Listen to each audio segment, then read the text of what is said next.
Salut, c'est Thomas Rozek. Sachez que votre aide est la bienvenue pour nous permettre de continuer notre belle aventure. Ça se passe sur la plateforme de crowdfunding Ulule, ulule.com/binge-audio. On a besoin de votre soutien. Il y a plein de super goodies en plus, donc c'est tout bénef. Et en attendant tout ça, on vous dit à très vite. Bonjour. C'est moi Orson Welles. J'aime pas trop les voleurs et les fils de pute. Salut, c'est Ciné, votre rendez-vous avec le cinéma qui là tout de suite vous arrive sous forme d'Extra Ball, notre petite sortie de route régulière qui nous permet de prendre le temps de revenir sur une sortie qui nous tient à cœur, une sortie vidéo en l'occurrence, puisqu'on va causer de Cheeseburger Film Sandwich, film à sketch de 1987 qui nous revient dans une version restaurée parue en Blu-ray DVD chez Elephant Films et dont on va parler avec mes camarades Rafik Djoumi, salut Rafik. Salut. Et Stéphane Moïsaki, salut Stéphane. Salut Thomas. Allez, c'est Ciné Extra Ball spécial Cheeseburger Film Sandwich et c'est parti. Monde de merde. Pourquoi il a dit ça? C'est ce que je veux savoir. Cheeseburger Film Sandwich qui en VO s'appelle Amazon Women on the Moon. Tiger yellow ribbon round the old oak tree.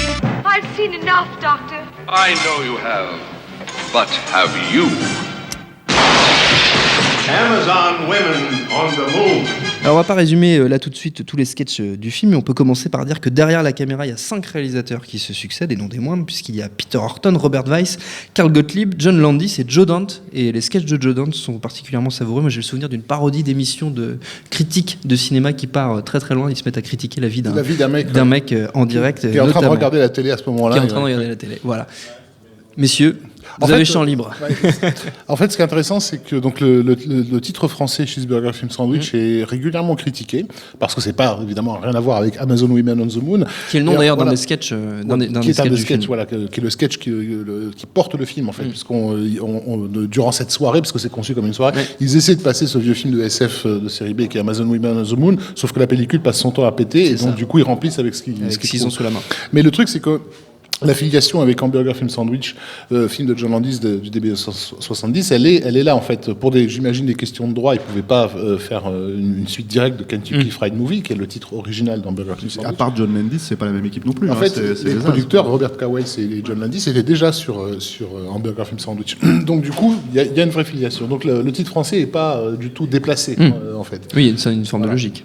Maintenant, le style, bon, pour ceux qui ont vu Kentucky Fried Movie, donc Hamburger Film Sandwich, qui ont, on le rappelle, le film des As du début des années 70, qui a très largement inspiré chez nous les comiques type Les Nuls. En premier temps, TVN 595, pour les plus vieux, qui était en fait exactement bâti sur le même modèle, c'est-à-dire une soirée de chaîne télévisée, et évidemment après tout l'humour des Nuls de manière générale, mais eux ils l'ont vraiment repris tel quel dans TVN 595. Donc on est sur un rythme peut-être moins hystérique et moins foutraque que le premier, avec des sketchs assez inégaux.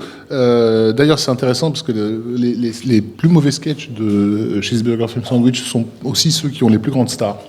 En l'occurrence, il y a un sketch avec Michel Pfeiffer qui accouche et qui ne sait plus. Ils ont perdu son bébé, quelque chose comme ça. C'est le docteur interprété par Griffin Dunne, qui, on le rappelle, le pauvre, tout le monde l'a oublié, mais qui était une immense star de la fin des années 70, qui à chaque fois lui fait croire qu'il lui ramène son bébé, mais il ramène à chaque fois autre chose, un Mr. Potato, bref. Et un autre sketch avec Steve Guttenberg, qui aussi à l'époque était une star, blockbuster, et Rosanna Arquette, qui est pas très drôle non plus, mais qui par contre avec le temps prend un nouveau look, parce qu'en gros c'était un pitch absurde pour l'époque. La meuf, c'est un date et en fait elle s'est renseignée sur le mec avec qui elle allait sortir le soir, et elle sait tout de lui. Elle a des infos sur lui. Elle l'a stalké avant Facebook. Voilà, sauf qu'aujourd'hui ça se fait effectivement régulièrement, donc du coup c'est rigolo de voir comment c'était perçu à l'époque. C'était perçu comme suffisamment absurde comme situation pour donner lieu à un sketch. Donc ça, c'est les plus mauvais. Et à côté de ça, on a c'est vrai que les meilleurs sketchs, c'est un peu ceux qui sont dans la veine de Hamburger Film Sandwich, dans la logique, parce que Hamburger Film Sandwich, c'est un film extrêmement cinéphile, en fait. Même quand tu le revois aujourd'hui, tu te rends compte qu'ils ont capté un gros truc de l'époque.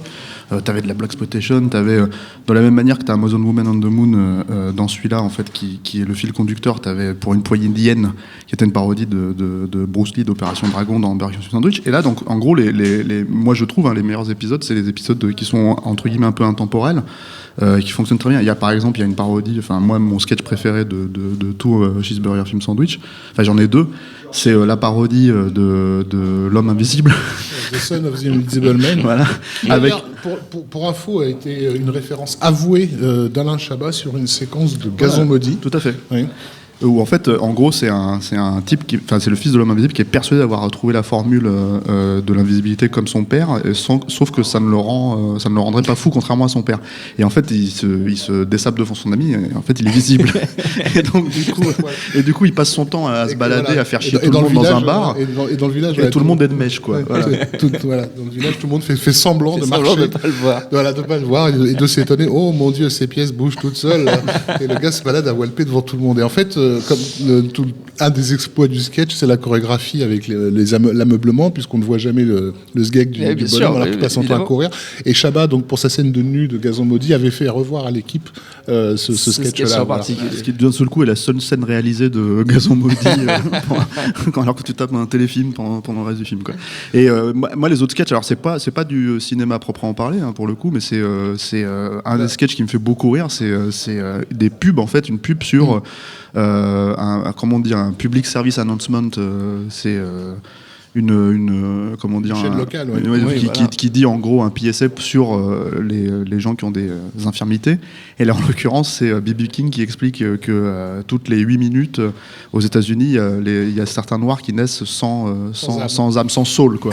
et en fait, il montre des extraits. Et t'as notamment Dan No Soul Simmons, en fait, qui est un chanteur qui chante donc noir, mais qui chante des chansons de Noël dans un joli chante comme Neil Diamond.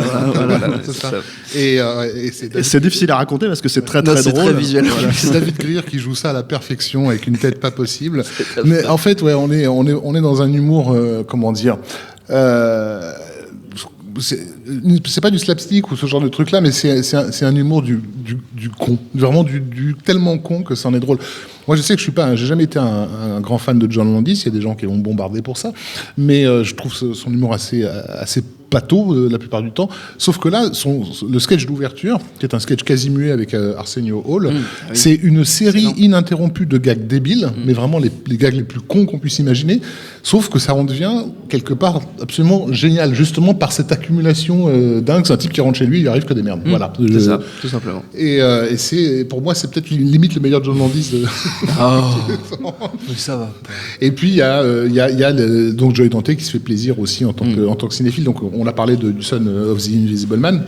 Mais il y a aussi, pas lui d'ailleurs, ça c'est Carl Gottlieb. Ouais, c'est Carl, pardon, excuse-moi, tu as raison de le noter. Il fait une parodie de Reefer Madness, qui était ces films moralisateurs qu'on montrait aux jeunes filles dans les années 30-40, voilà, pour les inviter à ne pas finir dépravées ou enceintes ou droguées. Donc là, c'est Carrie Fisher qui joue le rôle de la petite jeune fille qui va monter en ville et donc voilà et se jeter dans le stupre et le lucre. Il faut voir les soirées stupre et lucre qui sont vraiment. Elle est sur les genoux d'un vieux monsieur. En nuisette, avec deux pauvres nanas qui s'emmerdent à jeter des ballons derrière. Et c'est Paul Bartel qui joue le médecin, Paul Bartel qui est réalisateur de La course à la mort de l'an 2000, entre autres. Voilà. Donc on a quand même du beau monde, plein de tronches, de second plan de l'époque, là, des Steve Allen, Ralph Bellamy. Voilà, Sybil Danning, qui ont là... Joey Travolta. Joey Travolta, oui, c'est vrai. Le grand frère de John Travolta, quoi. Russ Meyer, dans un de ses rôles parlants, de ses rares rôles parlants, il joue le rôle d'un tenancier de vidéoclub qui offre des cassettes interactives. C'est un sketch avec Andrew Dice Clay. Et un sketch avec Andrew Dice Clay, voilà, qu'on retrouvera donc plus tard dans Fort Fairley, voilà. Personnellement un de mes films préférés. Je devrais peut-être pas le dire en vrai à l'antenne. Mais... Faut jamais dire ça. Joe Pantoliano aussi, qui se fait repousser les cheveux, enfin avec de la moquette. Avec de la moquette, ouais, tout à fait, qui a une superbe moquette sur les cheveux, sur la tête. Non, mais c'est vrai que ce qu'il faut dire sur l'affiliation avec les nuls notamment, c'est qu'il y avait cette volonté, et c'était pas, en l'occurrence les nuls l'ont fait à la télé, et c'est ce qu'on connaît nous dans notre paysage culturel, c'est-à-dire audiovisuel, c'est qu'ils ont vraiment vanné toute la télé qui se faisait à l'époque. Et t'as un peu ça dans Burger Film Sandwich et dans Cheeseburger Film Sandwich. T'as par exemple un portrait Playboy d'une playmate, la playmate du mois en fait, qui explique avec sa voix particulièrement nasillarde, qui raconte en fait en lingerie à poil, fallait carrément à poil. Qu'elle est quelqu'un comme tout le monde. Voilà, et qu'elle se balade à poil dans les musées. Et donc c'est assez drôle parce que c'est des vagues prétextes en fait pour montrer un peu de fesses et de nichons à la télé, et eux ils le poussent jusqu'au paroxysme. Donc, Et les vidéos pirates aussi, donc, parce qu'on avait déjà à l'époque donc, un marché du piratage. Et moi, c'est bon, je l'admets, sur Beats, on a souvent recours à ce film Amazon Women on the Moon, il nous sauve de pas mal de situations. Donc voilà, les vidéos pirates, ce sont donc littéralement des pirates. Et donc il y a un bateau de MCA Universal qui passe dans le coin, il l'attaque, voilà, bon bref. Et quand il voit le logo FBI, il se marre. Comme des bossus, ouais. Ah voilà, donc c'est vraiment. Puis alors, il y a quelques. Je sais pas si c'est sur cette édition par contre, parce que moi je l'ai pas eu en main l'édition d'Éléphant, mais il y a quelques sketchs coupés. J'étais notamment moi sur mon DVD Zone 1 à l'époque. Il y a, je sais plus si c'est Joe Dante d'ailleurs qui a réalisé ces sketchs-là, mais t'as un sketch en fait avec un ventriloque français qui est assez amusant quoi. Ça j'ai jamais vu. Bah c'est pas dans le film à proprement parler. Ils ont coupé quelques trucs quoi. Et j'espère qu'ils les ont mis. Je pense qu'ils les ont mis quand même sur le DVD Blu-ray qui sort chez Éléphant quoi. Voilà. Sinon en tout cas c'est dispo sur le Zone 1 quoi. Et il y a quelques trucs. C'est un film qui a eu quelques problèmes. Hein. Je crois qu'ils ont mis 2-3 ans à le sortir en fait. Même déjà à l'époque, je pense que les films à sketch, c'était pas tout à fait, enfin en tout cas comique, c'était pas tout à fait bien. Et puis bien perçu par le studio. Ça a été un bid aussi, il faut le dire. Là, il a rapporté $500 000. 500 000. Donc, et c'est sorti en France. Et on ne sait pas comment, par quel miracle il est sorti en France. Mais parce qu'il y avait quand même un gros casting derrière. Oui. Et que John Landis était porté par quelques succès aussi. Landis était porté par quelques succès. Voilà, Joe Dante, il y avait Gremlins un peu avant.